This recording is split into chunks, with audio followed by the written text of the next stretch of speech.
রাজশাহীর ছেলে আম কতটা পছন্দ করে? আম আমাদের তো তোমরা যে যে ধরনের আমগুলো খাও আমরা কিন্তু খাই না। আচ্ছা, রাজশাহীর খুবই বিখ্যাত আম যেটাকে হিমসাগর তোমরা বলো, আমার কিন্তু রাজশাহীতে ওটার নাম হচ্ছে খিরসাপতি বা কিংবা খিরসাপাত নাম, এটা না, এটা ডিফারেন্স হিমসাগরটা।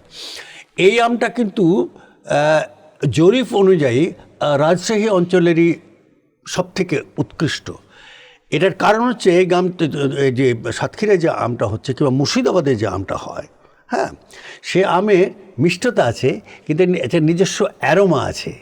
এই খিরসাপতির এই অ্যারোমাটা রাজশাহী অঞ্চলের সব থেকে বেশি, বাহ। যার ফলে আমরা খিরসাপতি এবং গোপালভোগ আমরা বলি, একটা গোপালভোগ বলি আমরা, গোপালভোগ ওইটা প্রথমে ওঠে রাজশাহীতে। একটু বড় হয় কিন্তু ফলনটা কম হয়, ওটার একটা আলাদা টেস্ট এবং সুগন্ধ আছে।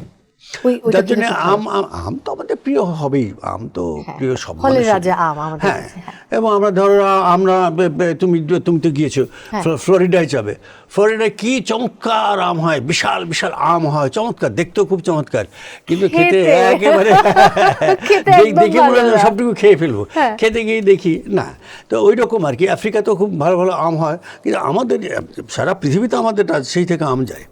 এটার একমাত্র কারণ ওই অ্যারোমাটা, শুধু স্বাদ নয়, শুধু মিষ্টতা নয়, ওই অ্যারোমাটা।